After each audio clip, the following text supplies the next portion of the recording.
Okay, let's unpack this. Usually, when we talk about getting older, we're really just talking about, well, managing the decline. Right, just sort of slowing down the inevitable. Exactly.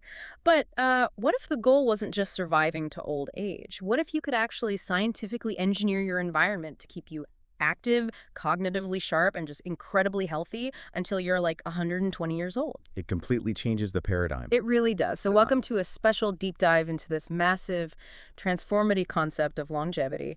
And this exploration actually supports our ongoing series where we recently broke down specific longevity-focused real estate projects for you, like the Alba and Akala residences. Which are just fascinating examples of this shift in action. Mm-hmm. Because we aren't just talking about, anti-aging creams or some fad diet anymore. No, definitely not. We are looking at a strict convergence of biotechnology, artificial intelligence, and honestly, the very concrete of the buildings we live in. Right, which brings us to the people actually driving this. To understand why ambitious projects like the ALBA even exist, we kind of have to look at ultra-high net worth individuals, right? Absolutely.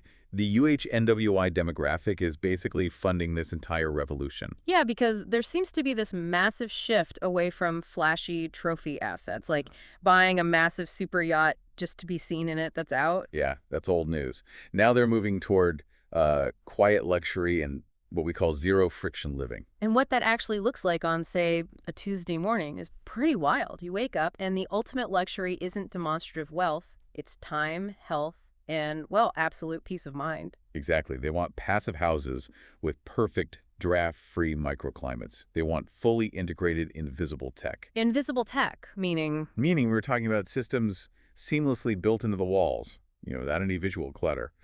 It's an environment meticulously engineered to protect the body from external stressors. So it's less like upgrading to a sterile, perfectly sealed spaceship and more like living inside a highly intelligent immune system. Oh, that is a perfect analogy. Like the building itself is constantly reacting to you, right? Hey. Fighting off those daily stressors so your body just doesn't have to. Exactly. They want the environment to do the heavy lifting of maintaining their health, and they want it completely passive. Okay, but here's my issue with this, and I do have to push back a little. Sure. Aren't a lot of these so-called longevity hubs just, I don't know, glorified spas with a new sign out front? I hear that a lot. Like a developer throws in a sauna, adds some nice Italian marble finishes, and suddenly calls it a longevity residence. Well, what's fascinating here is that you've just identified the exact difference between real science and wellness washing. Wellness washing, right. Yeah, true longevity real estate is not about adding a nice massage room. It requires a closed loop of continuous data-driven measurement. Meaning the house is actually talking to your biology. Costco. Which means we aren't just talking about a wellness concierge handing you a green juice in the lobby. We are talking about, like, sensors in the floor tracking your gait for early signs of joint degradation. Yes. And the HVAC system automatically spiking the room's oxygen levels while you sleep. Wait, really? Yeah, to accelerate cellular repair based on your actual breathing patterns in real time.